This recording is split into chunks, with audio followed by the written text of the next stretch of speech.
자, 이 장면을 한번 보도록 하겠습니다. 애굽 궁전 안에 총리의 집무실이죠. 11명의 남자들이 서 있습니다.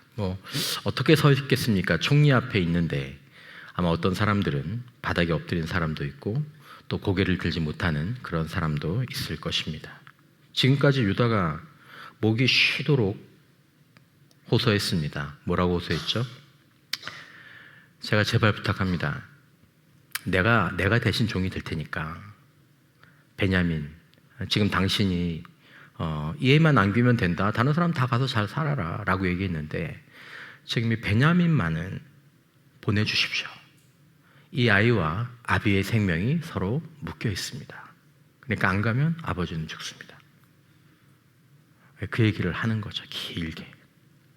자, 이 말이 끝나자 애굽 총리의 얼굴이 이그러지기 시작하죠. 그리고 입술이 떨리고 눈에 습기가 고이나 싶더니 이내 눈물이 돼서 뺨을 타고 흘러내립니다.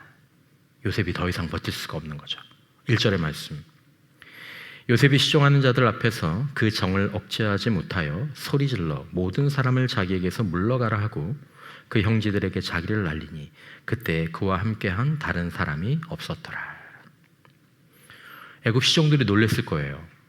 요셉이 평소에 시종들한테 어떻게 얘기했을까요? 막 하인 부리듯이 지시하듯이 막 쪼우고 그랬을까요? 안 그랬을 것 같아요. 근데 지금 막 시종들한테 소리를 지르면서 다 물러가라. 그러니까 야, 이게 무슨 일이야 아마 그러면서 이제 물러갔겠죠.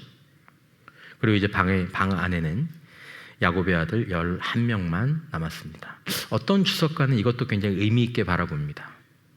왜냐하면 이제 요셉이 형들의 어떤 일들을 했는지에 대한 이야기들을 쭉 할 텐데 다른 시종들이 보면 야, 저 사람들이 자기 아우를 팔았대. 야, 아우를 도회로 파는 사람이 어디 있어? 이런 얘기를 혹시라도 할까봐 사람들을 다 물리치고 그들의 죄를 이렇게 감싸 안아줬다라는 얘기도 있는데 그것도 참 좋은 해석입니다. 참 그리스도인다운 모습이죠. 복받는 모습입니다, 여러분. 요셉의 이 행동, 그러니까 요셉이 어떤 행한 그 행동이 내 안에 있는 주님을 따라 한 행동들, 그런 행동들 우리가 본받게 되면 우리의 삶에도 자연스럽게 이런 복된 열매가 맺을 줄 믿으시기 바랍니다. 그러니까 죄를 감싸주고. 어떤 사람들은 공개 사과 좋아하는 사람들도 있죠. 공개적으로 사과해. 다른 사람들한테 잘못했다고 얘기해. 여러분, 그거 별로 좋지 않습니다. 그런 거 너무 좋아하지 마십시오. 남을 부끄럽게 하고 그렇게 해서 뭔가를 하는 거 그거 별로 좋은 방법. 왜냐하면 주님이 그런 방법을 잘 안 쓰시거든요. 다 물러가게 하죠. 자, 그리고 지금까지 그렇게 서슬퍼렀던 총리의 기세가 사라지죠. 갑자기 총리가 뭐랍니까? 통곡을 하죠. 2절에 보면 요셉이 큰 소리로 오니 애굽 사람에게 들리며 바로의 궁중에 들리더라. 체면도 위엄도 내려놓고 궁 전체에 들릴 만큼 대성통곡을 하는 거죠. 왜 그렇게 울었을까요? 여러분, 20해 전에 구덩이에 빠져서 던져져서 울던 17살 소년이 지금 그 자리에서 우는 겁니다. 이건 어떻게 상처나 이런 부분들을 이 회복을 연구하시는 그런 분들은 아마 이런 것들을 알 거예요. 이 상처가 회복될 때 나이가 60살인데 5살이나 7살 때 상처가 이렇게 기억나서 회복될 때 꼭 5살, 6살짜리 애처럼 울어요.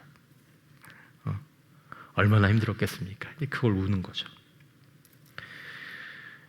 여러분, 울음과 함께 뭐가 빠져나갑니까? 상처의 독이 완전히 빠져나갑니다. 그러니까 여러분, 울 때는 울어야 합니다. 울 때는 울어야 됩니다. 그렇지 않으면 이 상처의 독이 우리 안에 있으면서 마귀가 그걸 사용해서 우리의 마음과 생각에 소위 자기 요새를 만듭니다. 우리가 견고한 진 이런 표현을 쓰죠. 그리고 그 상처를 가지고 우리를 조종합니다. 지금도 그리스도인 가운데서 상처로 조종당하는 사람이 많아요. 그 상처로 사람을 왜곡해서 보고 그 상처로 왜곡해서 말하고 해결을 못하면 그렇죠. 그래서 여러분, 치유와 회복의 과정에는 거의 항상 울음이 동반이 됩니다. 영적인 회복도 마찬가지예요.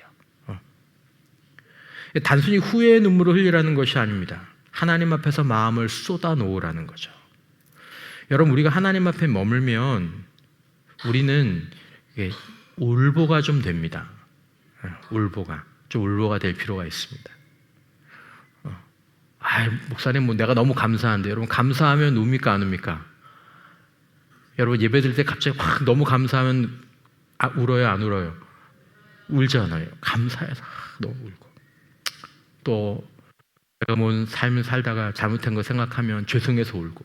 그 다음에 또 막 기도하다 보면 형제, 자매, 안타까운 기도의 제목들이 막 생각나서 울고. 부족한 내 모습이 마음 아파서 울고. 여러분, 그 눈물이 마른 건 영혼이 마르신 겁니다. 눈물이 마른 건 영혼이 마르렀다라는 얘기입니다. 하나님 나라의 복은 애통함으로 시작된다고 예수님께서 말씀하셨죠. 마태복음 5장 3절에 심령이 가난한 자는 복이 있나니 천국이 그들의 것이며 모하는 자는 복이 있나니 애통하는 자는 복이 있나니 그들이 뭘 받는다고요? 위로를 받게 된다. 그러니까 신앙생활의 건강한 사이클 가운데 있을 때는 이렇게 뭐 억지로 올 필요는 없지만 자주 눈에 습기가 고이고 감사로 막 너무 좋은 날이야. 너무 감사. 갑자기 눈물이 그냥 주르르 나기도 하고. 성도들의 상황이 자꾸 내 마음 가운데 이렇게 들어와서 같이 울게 되고 그런 거죠. 자, 그리고 이 울음 속에서 엄청난 사실이 폭로가 됩니다. 뭐라고 얘기합니까? 3절에 나는 요셉이라. 나는 요셉이라. 여러분, 이게 형제들의 입장에서 이게 청천벽력 같은 그런 소리 아니겠습니까? 히브리어로 보면 두 단어예요. 아니 요세프. 나는 요셉입니다.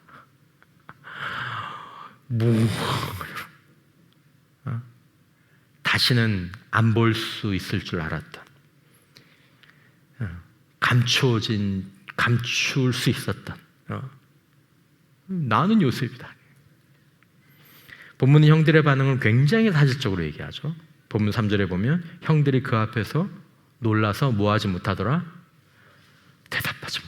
나는 요셉입니다. 너 요셉이야? 아니면 뭐라고? 이런 얘기를 해야 되는데 나는 요셉이다. 형들이 그냥 말 그대로 얼음이 된 거죠. 뭐라고? 아무 말도 못한. 자기들이 은 20입에 팔아넘긴 동생이 지금 애굽의 2인자가 되어 있죠. 바로 파라오, 바로 다음 가는 권력자. 형들의 머릿속에는 지금 혹시 저 사람이 뭐라고 했어? 요셉? 요셉이라고? 우리가 잘못 들은 거 아니야? 응? 형들이 반가웠을까요? 아니, 요셉이 살아있었구나. 천만의 말씀. 아마 머릿속으로 엄청나게 많은 생각들이 지나갔을 겁니다. 뭐 어떤 사람은 자기들이 죽을까, 죽지 않을까 염려했을 것이다. 이렇게 생각하시는 분들도 있겠지만 최소한 진짜 저 사람이 요셉이라면 그럼 이제 우리는 어떻게 되는 걸까? 이 생각을 하지 않았겠습니까? 이렇게 우리가 지은 죄의 열매가 이렇게 되어 돌아오는구나. 20년을 눌러놨는데 인간에게 20년은 길지 모르겠지만 하나님 앞에 20년은 아무것도 아니죠. 체념하지 않았을까요? 아니면 혹시 우리를 어떻게 하지 않을까? 그런 두려움들이 아마 형들의 마음을 가득 채웠을 겁니다. 이제 우리는 끝났구나. 이제 어떡하나? 두려움, 체념, 어떤 사람은 우리가 이제 이렇게 우리가 죽든지 감옥에 갇히든지 망하든지 그렇게 되는구나. 이런 생각을 했겠죠. 요셉은 모든 걸 가지고 있었습니다. 그렇죠? 권력 가지고 있었죠. 명분. 요셉 잘못한 게 있습니까? 하나도 없잖아요. 명분. 그리고 절호의 기회. 복수를 선택할 수 있는 완벽한 조건입니다. 완벽한 조건. 자, 그런데 요셉은 자신의 자유와 힘을 복수가 아니라 어떻게 하는데 어디에 사용합니까? 은혜에 사용합니다. 은혜. 교회에서 그렇게 자주 얘기하는 은혜. 은혜는 큰 겁니다. 은혜는 받을 자격이 없는 사람에게 주는 겁니다. 그리고 은혜는 조건을 붙이지 않는 겁니다. 제가 알고 있는 은혜에 대한 최고의 정의입니다. 은혜는 큰 거다. 은혜는 자격이 없는 자에게 주는 거다. 은혜는 조건을 붙이지 않는다. 요셉이 지금 하고 있습니다. 여러분, 여기 굉장히 중요한 우리가 복 받는 원리가 있고 복을 못 받는 원리도 여기 있는데, 하나님이 우리에게 주신 자유와 힘을 은혜를 베푸는 일에 사용하느냐, 아니면 자기 자랑, 자기가 뭔가를 되갚아주는 일에 사용하느냐에 따라 복의 통로가 되느냐 되지 못하느냐가 결정된다는 것을 꼭 기억하십시오. 야, 하나님께서 내 체면 세워주시려고 나에게 이제 한 방 먹이라고 나를 이렇게 높여주시는구나, 나에게 이렇게 물질을 주시는구나, 나에게 이렇게 권력을 주시는구나. 아니에요. 아니에요. 그거 착각하시면 안 돼요. 하나님이 우리를 시험하시는 거예요. 내가 너한테 이렇게 주는데 네가 이걸 가지고 복수를 하는지 아니면 은혜를 베푸는지 내가 보리라. 그리고 네가 은혜를 베풀면 그 하나님 나라의 원리를 따라서 하늘의 복이 너에게 더 풍성하게 임하고 너는 복의 통로가 될 것이다. 여러분 꼭 기억하십시오.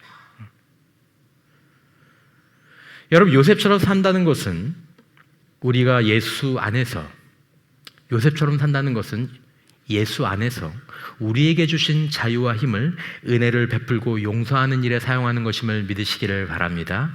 이게 요셉처럼 사는 겁니다. 예수 안에서 우리에게 주신 자유와 기회를, 힘을 은혜를 베풀고 용서하는 일에 사용하는 거, 복 받습니다. 복 받습니다. 그건 그렇게 할 때 그것은 하나님께 맡기는 것이 됩니다. 그런데 반대로 하나님이 우리에게 주신 자유와 힘을 복이나 되갚음을 위해서 사용해서 그 복의 통로가 될 기회를 스스로 던져버리는 하나님의 자녀들이 의외로 많습니다. 의외로. 네가 옛날에 날 무시했지? 네가 옛날에 나한테 그렇게 얘기했지? 그리고 그거를 기회가 생기면 그대로 갚아줘요. 복 못 받아요. 저는 그런 거 볼 때마다 또 복을 걷어차는구나.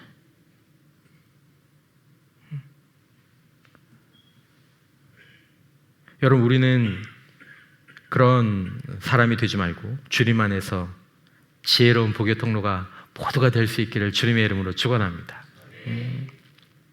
여러분, 하나님께 물으십시오. 하나님, 저에게 권력을 이렇게 주셨네요. 저에게 물질을 주셨네요. 어떻게 쓸까요? 어떻게 쓸까요?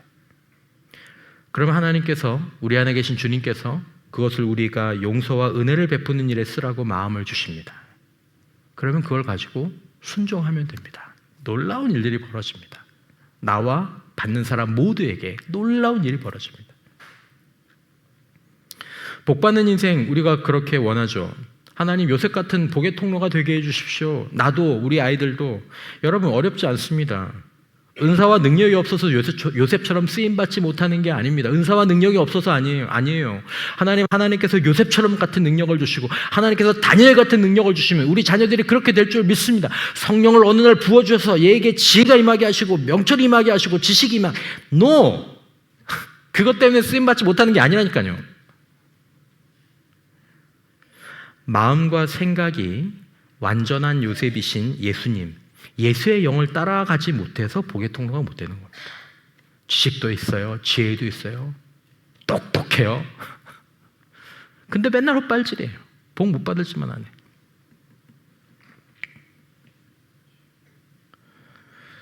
여러분, 4절에 보면 요셉이 형들에게 이렇게 말합니다. 요셉이 형들에게 이르되 뭐라고 합니까? 내게로 가까이 오소서. 여러분, 이 말을 듣는 형들의 심정을 한번 상상해 보십시오. 요셉에게 가까이 가고 싶을까요? 아유, 가까이 이러네. 아유, 요셉아, 우리 한번 안아보자. 그럴 수 있을까요? 아마 도망치고 싶을 겁니다. 이게 꿈이었으면 좋겠다. 근데 요셉은 그렇게 말하죠. 요셉은 그렇게 말하지 않았습니다. 매우 쳐라. 네 죄를 네가 알렸다. 아니죠. 뭐라고요? 내게로 가까이 오소서. 여러분, 요셉을 통해 우리는 완전한 요셉이신 예수님을 바라볼 수 있습니다. 이 본문에 너무 중요한 부분. 아, 예수님이 이렇게 하시는구나. 예수 안에서 하나님이 우리를 이렇게 대하시는구나. 눈에 보이지 않는데 이 본문 안에서 그 주님을 보는 거예요. 모든 것이 다 드러났어요. 아무것도 감출 수 없어요. 다 드러났잖아요, 이제. 우리가 어떤 삶을 살았는지, 어떤 존재인지 하나도 남김없이 다 드러났어요. 그때 하나님께서 뭐라고 말씀하십니까? 그때 말씀하세요. 뭐라고요? 가까이 와라. 그때 말씀하세요. 가까이 와라. 누가복음 15장 20절 이에 일어나서 아버지께로 돌아가니라. 아직도 거리가 먼데 아버지가 그를 보고 측은히 여겨 달려가 목을 안고 입을 맞추니. 똑같은 맥락입니다. 아마 요셉은 총리의 보좌에 앉아서 형들에게 가까이 오소서 말하지 않았을 겁니다. 그러니까 저는 의자에 앉아가지고 가까이 오소서 이렇게 안 했을 거예요. 그죠? 일어나서 형님들 가까이 오십시오. 이리로 오십시오. 여러분, 우리를 향한 주님의 은혜가 이렇습니다. 그리고 우리가 주님 안에서 내 안에 사시는 인간의 의지와 노력이 아닙니다. 내 안에 사시는 주님의 힘과 능력과 기회를 가지고 베풀어야 될 은혜가 이 은혜입니다. 다시 말씀드립니다. 우리를 향한 주님의 은혜가 이런 것이고, 우리가 주님 안에서 내 안에 사시는 주님의 힘과 능력과 기회를 가지고 베풀어야 될 은혜가 이것입니다. 가까이 오소서. 가까이 와라. 형들이 떨며 가까이 오자 요셉이 뭐라고 말합니까? 4절에 그들이 가까이 가니 이르되 나는 당신들의 아우 요셉이니 당신들이 애굽의 판자라. 이렇게 얘기합니다. 자, 여기서 요셉은 형들의 죄를 지워버리거나 무시하지 않았습니다. 아, 형들 한 거 별거 아니에요. 그건 죄도 아니에요. 그렇게 얘기하지 않았습니다. 분명히 말합니다. 나는 당신들의 아우 요셉입니다. 당신들이 애굽에 판 그 요셉입니다. 이걸 웃으면서 얘기하는 게 더 좀 무서운 것 같아요. 그죠? 이게 얼마나 무서운 진실입니까? 저는 당신들의 아우 요셉입니다. 저는 원수도 아니었고 남도 아니었고 혈육이었던 아우였던 사람인데, 그런데 아우를 노예로 당신들이 팔았죠. 웃으면서 얘기하는. 여러분, 용서의 은혜는 죄를 아니라고 부정해주거나 죄의 양을 줄여주는 게 아닙니다. 용서의 은혜는 죄를 죄로 정확하게 정죄합니다. 뭐 더하지도 않고 빼지도 않고. 여러분, 하나님 앞에서 우리의 죄를 다룰 때 죄를 포장할 수 없습니다. 그리고 죄의 부피를 줄일 수도 없습니다. 그러면 주님이 우리에게 가까이 오라고 말씀하지 않으십니다. 언제까지 우리를 계속 밀어내시냐 하면 우리의 모든 게 완전히 드러날 때까지 우리를 계속 밀어내십니다. 그리고 죄가 하나도 남김없이 다 드러난 상태였을 때, 우리가 완전 다 포기했을 때, 그때 주님 말씀하십니다. 가까이 와라. 형들은 아우를 노예로 판 사람들입니다. 그 얘기를 하는 거죠.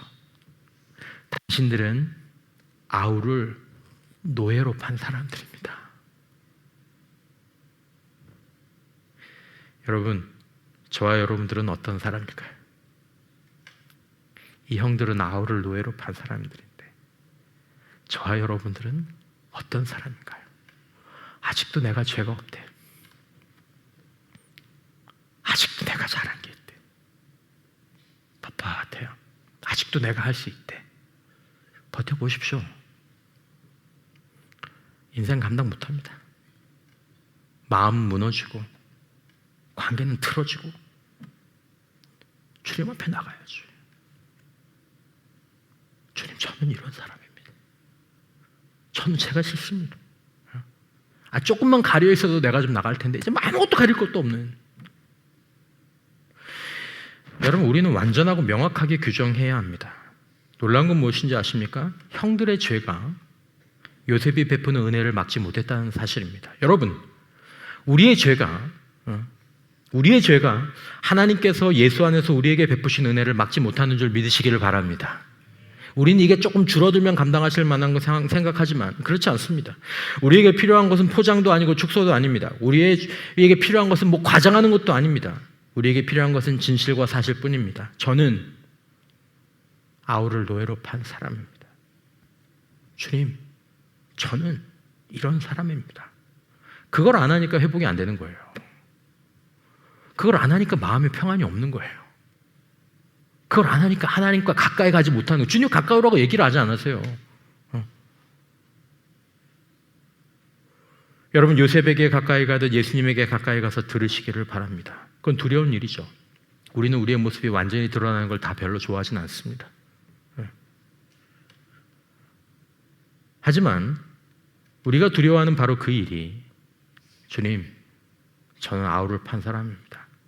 주님, 전 이런 사람입니다. 이렇게 고백하는 그 일이 우리에게 자유와 은혜가 시작되는 유일한 출발점이 됨을 믿으시기를 주님의 이름으로 축원합니다. 여러분들이 때로요, 여러분들의 연약하고 부족한 점들을 목장 모임을 하거나 아니면 양육 모임을 할 때 저는 이런 사람입니다. 고백할 때요, 우리 안에 계신 주님께 고백하는 것과 비슷한 효과를 낳습니다. 거기서 자유와 은혜가 시작될 때가 있습니다. 근데 마귀는 그걸 막아요. 말하지 마. 갖고 있어. 네가 할 수 있어. 하긴 뭐래. 시간만 보내는 거지. 문제는 더욱더 썩어 들어가는데. 속지 마십시오. 주님이 우리에게 원하시는 것이 무엇인지를 기억해 보십시오. 골방에서 기도 자리 앞에서라도 마음을 찢고, 하나님, 저는 아우를 판 사람입니다. 그때 우리 안에 자유가 들어오기 시작하고, 회복이 들어오기 시작하고, 평안이 들어오기 시작하고, 문제를 해결할 수 있는 능력이 우리 안에서부터 나오기 시작하는 것입니다. 놀라운 것은 이어지는 요셉의 말입니다. 5절, 당신들이 나를 이곳에 팔았다고 해서 근심하지 마소서, 한탄하지 마소서. 하나님이 생명을 구원하시려고 나를 당신들보다 먼저 보내셨나이다. 자, 이 본문에 두 개의 사실이 함께 공존합니다. 어떤 사실입니까? 첫 번째, 당신들이 팔았다. 이 얘기를 또 하죠. 요셉이 웃으면서 계속 이 얘기를 해요. 당신들이 팔았다. 이거 사실이죠. 근데 또 뭐라고 얘기합니까? 하나님이 보내셨다. 여러분, 당신들이 판 게 사실입니까? 하나님이 보내신 게 사실입니까? 둘 다 사실입니다. 둘 다. 당신들은 팔았습니다. 하지만 하나님은 보내셨습니다. 이걸 잘 보셔야 됩니다. 요셉은 형들의 죄를 이렇게 희석하지 않았습니다. 하지만 요셉은 형들의 죄만 보지 않았습니다. 여러분들은 무엇을 보십니까? 그 명백한 죄 너머에서 일하고 계셨던 하나님의 손을 요셉은 이제 볼 수 있었습니다. 그가 하나님의 섭리를 알았고, 하나님의 섭리를 머리로만, 지식으로만 아는데 그치지 않고 그것들을 신뢰하는 자가 되었습니다. 요셉은 3번이나 같은 말을 반복합니다. 5절에서 하나님이 나를 먼저 보내셨나이다. 7절에서 하나님이 나를 먼저 보내셨나니. 8절에서 나를 이리로 보낸 이는 당신들이 아니요 하나님이시라. 당신들은 나를 팔았지만, 형들이 혹시 그렇게 주장할 수 있잖아요. 야, 우리 덕분에 네가 애굽으로 보냄을 받은 거야. 노라니까요. 당신들은 팔았어요. 당신들은 범죄했어요. 당신들은 속였어요. 당신들은 때렸어요. 하지만 하나님은 보내셨어요. 요셉은 형들이 이 사실을 이해하기를 바랐습니다. 당신들이 한 것이 아니다. 하나님이 하신 것이다. 당신들은 팔았지만 하나님은 보내셨다. 여러분, 세상은 우리에게 고통을 주지만 하나님의 일을 선한 섭리로 일하시는 역사가 지금 우리와 함께함을 믿으시기를 바랍니다. 그것을 위해서 지금 이 긴 요셉의 인생이 이 지금 창세기에 얼마나 많은 분량을 차지하고 있습니까? 그걸 알려주길 원하시는 거예요. 세상은 너를 팔지만 하나님은 너를 보내신다. 여러분, 우리는 여기서 우리의 고통을 다시 해석하는 영적인 눈을 봅니다. 하나님의 섭리라는 이 영적인 지식을 가진 사람들에게 주어지는 그 눈. 요셉이 이 말을 하기까지 얼마나 오래 걸렸는지 생각해 보십시오. 여러분, 요셉이 형들이 잡아던진 그 마른 궁덩이 속에서 이 말을 할 수 있었겠습니까? 아, 형들이 나를 궁덩이에 던졌지만 하나님이 나를 보내셨어. 못했을 겁니다. 보디발의 집에서 억울하게 감옥에 갇혔을 때 이 말을 할 수 있었을까요? 야, 나는 누명을 쓰고 감옥에 들어왔지만 하나님이 나를 보내실 거야. 술 맡은 관원장이 자기를 잊어버리고 2년 동안 더 감옥에서 썩었을 때 이 말을 할 수 있었을까요? 그 사람은 나를 잊었지만 하나님은 나를 잊지 않으셨어. 하나님의 선한 섭리 이루어지실 거야. 아니요, 못했을 겁니다. 번민했을 겁니다. 회의했을 겁니다. 좌절했을 겁니다. 두려웠을 겁니다. 여러분, 이 고백은 긴 인생의 끝에서 나온 것입니다. 20년이라는 긴 고난의 세월, 억울한 세월, 구덩이와 종살이와 감옥과 궁전을 다 거친 후에야 요셉은 자기 인생의 전체 지도를 비로소 내려볼 수 있는 안목을 얻게 되었고, 그 안목을 우리에게 주시는 것입니다. 그 인생의 지도 위에 하나님의 선이 쭉 그어져 있는 것을 이제 보게 된 거죠. 당신들은 팔았죠? 하나님은 보내셨어요. 그리고 하나님은 요셉을 통해 우리에게 이 사실을 알려주시는 것입니다. 나는 지금도 너와 함께한다. 어느 인생의 구덩이에 갇힌 사람, 어느 인생의 감옥에 갇힌 사람, 어느 인생의 기다림 가운데 있는 사람, 마음 아픈 사람, 얘야, 내가 너와 함께한다. 내가 신뢰하기만 한다면, 네가 기다려주기만 한다면 너는 팔린 곳에서 보냄받는 자가 될 줄 믿어라. 여러분, 얼마나 놀라우십니까? 팔린 곳에서 보냄받은 자가 되는 것. 축복의 통로로 존귀하게 쓰임받게 될 것이다. 하나님이 그 얘기를 해주시는 거예요. 여러분, 요셉의 기억에서 구덩이가 지워졌습니까? 종살이의 모욕이 사라졌습니까? 감옥의 어두움이 없어졌습니까? 그렇지 않습니다. 그 기억은 다 남아 있습니다. 그래서 그렇게 서럽게 울었던 겁니다. 안 힘든 게 아니에요. 힘들었죠. 그러니까 그렇게 서럽게 우는 거예요. 그걸 쏟아내면서 대성통곡을 하면서. 그러나 그 기억이 요셉의 선택을 지배하지 못했습니다. 이게 중요한 거죠. 왜냐하면 그가 깨달은 하나님의 섭리가 그의 기억보다 더 컸기 때문입니다. 여러분, 요셉의 은혜는 말이나 감정으로 끝나지 않았습니다. 요셉의 은혜는 행동으로 나타났습니다. 9절에서 11절에 보면 당신들은 속히 아버지께로 올라가서 아뢰기를 아버지의 아들 요셉의 말에 하나님이 나를 애굽 전국의 주로 세우셨으니 지체 말고 내게로 내려오사 아버지의 아들들과 아버지의 손자들과 아버지의 양과 소와 모든 소유가 고센 땅에 머물며 나와 가깝게 하소서. 흉년이 아직 5해가 있으니 내가 거기서 아버지를 복령하리이다. 아버지와 아버지의 가족과 아버지께 속한 모든 사람에게 부족함이 없도록 하겠나이다 하더라고 전하소서. 요셉은 단순히 용서한다 라고 말하지 않았습니다. 가까이 보십시오. 내가 먹이겠습니다. 내가 지키겠습니다. 내가 기르겠습니다. 내가 책임지겠습니다. 이것이 은혜인 줄 믿습니다. 이게 은혜가 아니고 무엇이겠습니까? 이것이 우리에게 주어지는 은혜이고 그 은혜 안에서 우리가 흘려보내야 될 은혜가 이런 것입니다.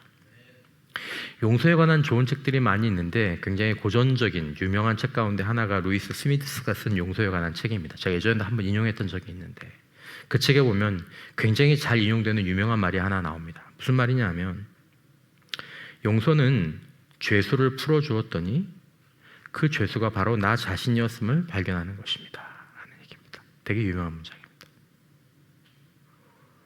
용서했더니 깨닫게 된 거죠. 야, 지금까지 저 사람이 내 안에 갇혀 있었던 게 아니라 내가 갇혀 있었네. 그러면 자기 안에 있는 자유를 누리게 되는 거예요.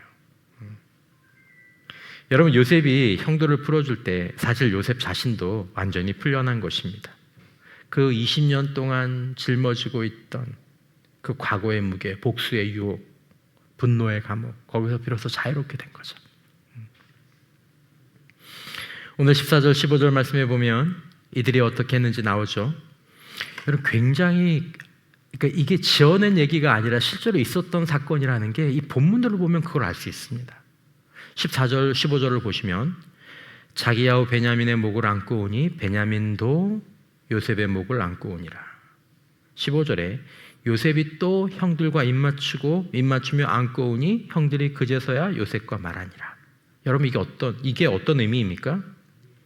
형들이 먼저 가서 용서를 구했습니까? 형들이 먼저 다가간 것이 아닙니다. 어떻게 갑니까? 여러분 같으면 갈 수 있겠습니까? 요셉아 고맙다 그렇게 말해주니까 고맙다 갈 수 있겠어요? 가죠.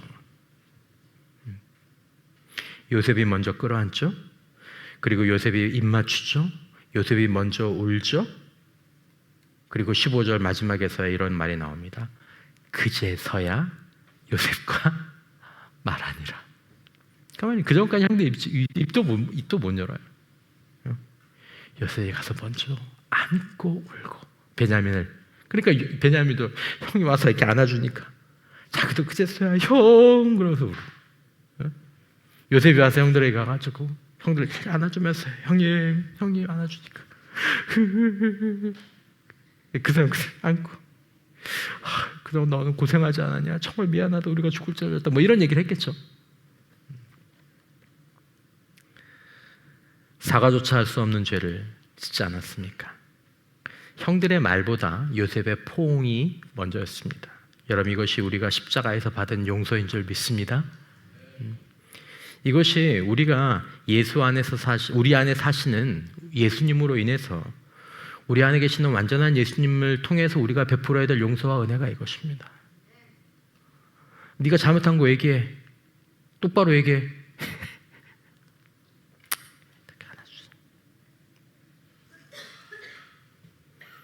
그러면 그제서야 뭐 얘기 안 해도 상관없고, 요셉이 형들을 먼저 끌어안은 것처럼 그리스도께서 우리를 먼저 끌어안아 주신 거죠.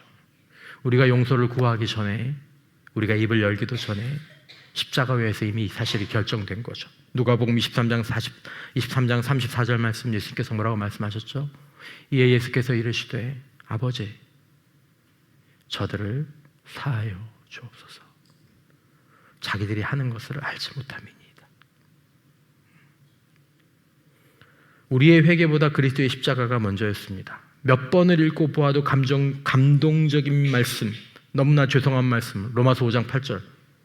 우리가 아직 죄인 되었을 때 그리스도께서 우리를 위하여 죽으심으로 하나님께서 우리에게 대한 자기의 사랑을 확증하셨느니라. 이것이 복음이죠. 사랑하는 성도 여러분, 우리는 인생의 고난과 상처 속에서, 고난과 상처밖에 안 보이는데 그 안에서 하나님의 섭리를 읽는, 하나님의 섭리 안에서 고난과 상처를 해석하는 그런 눈을 우리가 구하고 받을 수 있기를 주님의 이름으로 축원합니다. 요셉은 당신들이 나를 팔았다는 사실을 부정하지 않았습니다. 하지만 동시에 하나님이 나를 보내셨다라는 진리와 진실을 선포했습니다. 하나님의 뜻이 이루어지기 위해서 우리의 고난이 좀 작아져야 된다거나, 우리의 문제가 너무 크면 하나님의 선한 뜻이 이루어지는 것이 어려워지나 그렇지 않습니다. 무슨 일이든, 아무리 절망적인 상황이든 하나님의 선한 섭리는 결코 무엇도 누구도 막을 수 없다는 것을 붙잡을 수 있는 저와 여러분 되시기를 축원합니다.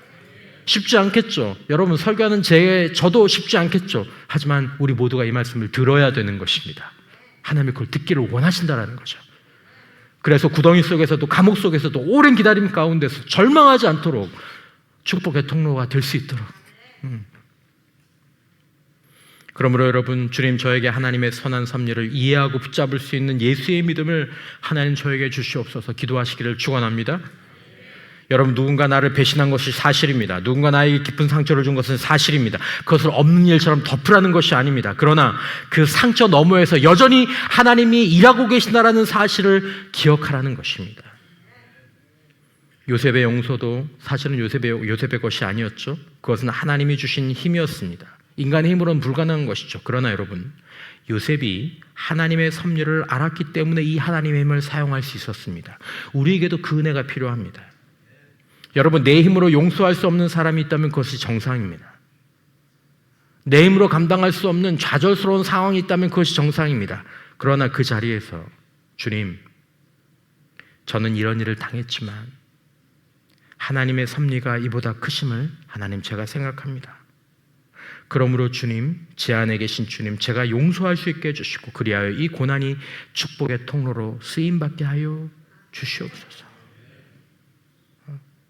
이게 사실이지만 하나님의 섭리가 있사오니 제가 용서하고 제가 견디고 이 고난이 주님의 통로로 쓰임받게 될 줄 믿습니다. 이걸 붙잡고 인내하는 거죠. 그럴 때 하나님의 섭리가 우리의 삶 가운데서, 우리의 가족 가운데서, 우리의 교회 가운데서, 우리의 사업 가운데서 계속 전진할 줄 믿으시기를 바랍니다. 여러분, 오늘 밤 주님 앞에서 얼어붙어 있는 분이 혹시 계시진 않으십니까? 너무 많은 죄를 지어서, 너무 오래 떠나 있어서, 차라리 멀리 서서 고개를 숙이고 있는 게 안전하다고 여기는 그런 분들이 계십니까? 요셉의 형들이 정확하게 그 상태였습니다. 그런데 요셉이 뭐라고 합니까? 그래, 거기 서 있어. 그렇게 하지 않죠? 먼저 사과하고 와. 그렇지 않죠? 자격, 그렇지 않습니다. 뭐라고 얘기합니까? 내게로 가까이 오소서. 여러분, 이것이 오늘 밤 그리스도께서 우리에게 하시는 말씀입니다. 15절에 보면 형들이 그제서야 요셉과 말하니라. 여러분, 은혜가 먼저 도착해야 우리가 입을 열 수 있습니다. 요셉의 은혜는 공짜처럼 보입니다. 형들은 아무것도 하지 않았습니다. 그러나 그 은혜의 대가는 요셉이 치렀습니다. 여러분, 십자가의 은혜도 우리에게 값없이 주어집니다. 그러나 그 값은 그리스도께서 치르신 줄 믿습니다. 여러분, 오늘 밤 이 초청을 받는 분은 안 계십니까? 이제 나에게로 와라. 거기 서 있지 말고 이제 내게로 와라. 여러분, 도망치지 마시기 바랍니다. 멀리 떨어져 있지 않기를 바랍니다. 그런다고 죄가 사라지는 게 아닙니다. 스스로 자격을 판단하지 마시기 바랍니다. 내가 자격을 갖추고 와야지. 영원히 못 옵니다. 요셉이 형들을 끌어안은 것처럼 그리스도께서 우리를 먼저 끌어안으십니다. 우리에게 남은 것은 단 하나입니다. 떨리는 발걸음이라도 좋습니다. 주님께 가까이 가는 것입니다. 오늘 이 밤이 그런 밤이 되시기를 주님의 이름으로 축원합니다.